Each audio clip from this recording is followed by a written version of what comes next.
There are some very positive messages about Islam coming out of New York, but there are some voices that are much more critical. I'm going to a fundraiser tonight in aid of a hospital in Pakistan, and the headline act is a comedy trio called Allah Made Me Funny. They don't pull their punches, they ridicule George Bush, and they attack what they see as sexism in Islamic culture. At the last minute, the organisers decided they didn't want us filming, but the comedians did. The compromise was we could film, but not show any faces. They want you to believe that all the problems for the Muslim community have been caused by one man in a cave. I say think black. I think Osama did it. You know why? Because I've seen all the problems caused by one man in the White House. Look at people. Oh, no. They didn't know whether to clap or leave. Hey. So I have a 10-year-old nephew, man. I love him to death. He's like my own son. But his name happens to be Usama. I walked up to him and was like, hey, Habibi, you want to go out to Walmart? Let's go to Walmart. I'll buy you a toy. We get to Walmart, you know, he's 10 years old. He's running away. I can't call him. I'm sitting there, hey, Sammy, come here. He looks at me, he's like, no, my name's Usama! Shut up! You know how many people hunt in Texas? Shut up! Sisters in the dungeon. Sisters in dungeon, can you hear me? Hello. Assalamu alaikum. Only the ladies are laughing, by the way. All the men are like, whatever. You guys are out of control, man. Like, especially the Muslim fathers of daughters. My daughter has to get married, oh my God! Like, how old is she? 7! She's gonna be over the hill in 2 years. It seemed to me the laughter died away when Azhar started telling jokes about child brides. And at the end of the session, there was a bit of a scene. Maybe the material had touched a cultural nerve, or maybe it was too politically sensitive. But they wouldn't let us do our interview after the show, and we were asked to leave. Okay, cool. Bring it under here. We had to improvise and avoid getting electrocuted to record this interview. Man, sorry, guys. Okay. Sorry, guys. Bada boom. Bam. In your face. Do you all feel that there are certain areas as Muslims and as Americans that you can't stray into in terms of your acts? Because there are sensitivities that No are still jokes out about there. fundraising dinners. Apart from those. I did it anyway. Okay. Oh, we're getting rained on, baby. He's saying prayers. I can't believe it's raining. Is there much that's funny about being Muslim? Dude, the world life is full of absurdity. Life is Muslim or inherently, not. yeah, life is inherently hilarious. You just have to be able to take a step back, and you know, the fact that it's sad enough that non-Muslims, people of other faiths, people who are unfamiliar with Muslims have these stereotypes. But it's even sadder to me that Muslims themselves now have begun to embrace this media image of themselves as if we don't laugh, we're not funny. Puritanical. Yeah, go into any Muslim country in the world, man. We have some hilarious, humor tradition. Yeah. But what would you say to Muslims watching this wherever they may be, Pakistan, Nigeria? Keep the faith. What would you say about Islam in America? Well, first of all, people need to realize that we're not this oppressed group of people. Exactly. Very diverse, very creative, very vibrant. We're Muslim, we're proud to be part of that global family, but we're Americans, and we're proud of that as well. And we bring that show to the rest of the world, and people respond to it because it's precisely global, but also American, and they enjoy the comedy for that reason. It's not often that I've had to do an interview in the pouring rain with people, but the organisers of that event didn't actually want us there, which is why we had to go outside, which is why we couldn't film any of the guests there.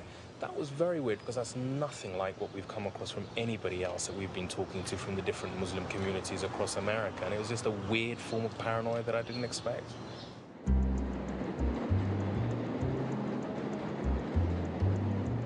Thinking about the experience at the fundraiser last night has made me realise that there are some things Muslims don't want to talk about publicly. But there are politically sensitive issues as well. For instance, Pakistanis care deeply about the war in Afghanistan because they live right next door to it. But even these political sensitivities aren't straightforward. I've reported on anti-American demonstrations all over the Muslim world. And when I've asked people, as they're actually burning the stars and stripes, where in the world would you like to live, overwhelmingly, they pick America. Muslims are still coming to this country to make their home in large numbers. But not only that, of all things, a lot of them want to join the US military and serve in places like Iraq. We don't just hire anybody.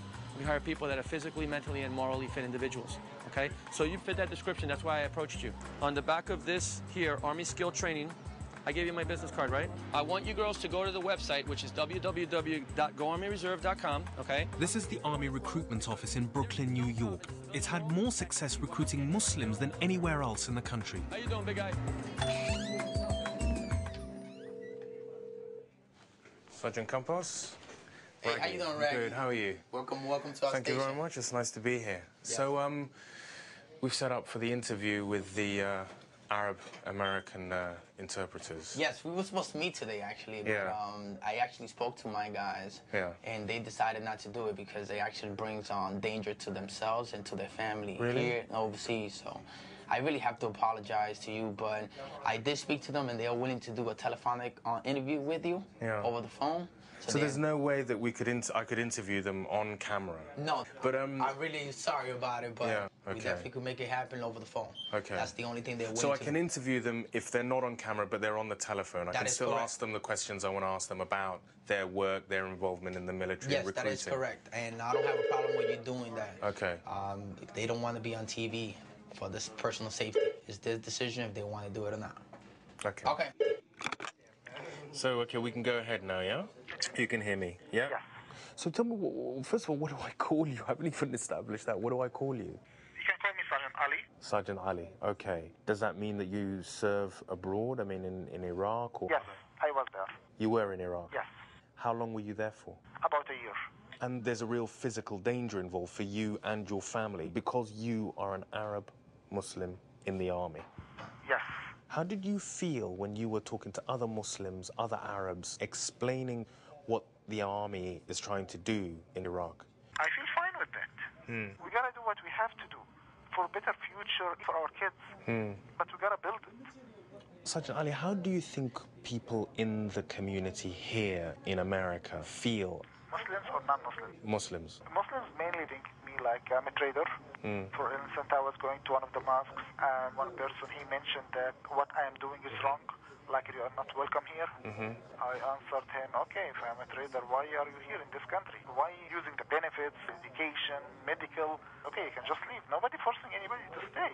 And when you feel that kind of hurt, when other fellow American Muslims call you a traitor or tell you that you're not welcome to pray at the mosque, does that make you think, I will leave the army? Yes, it hurt me a lot. Do you feel that you have sacrificed your identity as a Muslim in order to show that you are loyal to the American flag and the American army? Sacrifice, yes. I am doing sacrificing right now.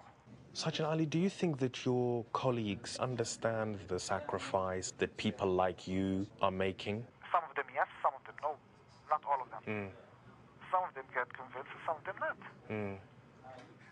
Sergeant Ali, thank you very much. Anytime, Mr. Raja, and inshallah. Inshallah. Shukran Thank you, jazeelan. Mr. Raja. Ma salam. Thank you. Ma Bye. salam.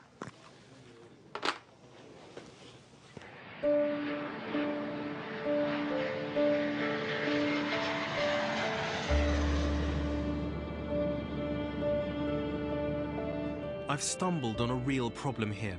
America has patriotic Muslims willing to fight for this country, but some, like Sergeant Ali, are thinking of quitting the military because they're taking risks and making sacrifices that aren't valued either by fellow Muslims or by army colleagues.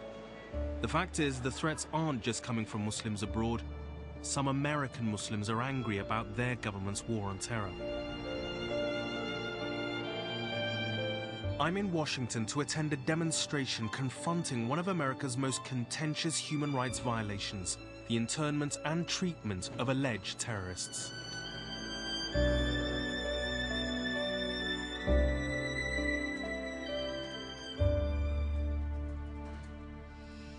Shuffling in chains. This is one of the men America calls the worst of the worst. With shaven heads and beards, they are unrecognizable as Taliban or Al-Qaeda fighters captured in Afghanistan. This is what our government is doing to human beings. In our name, Guantanamo Bay Naval Base is off the coast of Cuba. It holds over 250 men the government claims are among the world's worst terrorists. America is being accused of holding these men without trial and subjecting them to torture. This event, right in the heart of Washington, has been put on by Amnesty International, and it's calling for the closure of the American prison in Guantanamo Bay. But I'm actually here to meet someone, one of the few people in the world who can tell me what it's like to be inside Guantanamo. The Army's Muslim chaplain at Guantanamo was a Chinese-American convert to Islam, Captain James Yee. When I was in Guantanamo, we had open-air cell-like cages. Today, from what I understand, most of the prisoners have been moved into cells like this. Sort of 6 foot by 5 foot. An average person can't even lay across the cell to do sit-ups, for example, in a cell like this. But as you can see, there's nothing in here except a bed and a toilet. And a toilet. And it's like a nightmare to come back into a cell like this, because I spent 76 days isolated in a cell just like this. Under what was in my cell, 2 cameras that were on 24 hours a day. And the lights never went off. The man appointed by the army to minister to Muslim detainees was himself detained.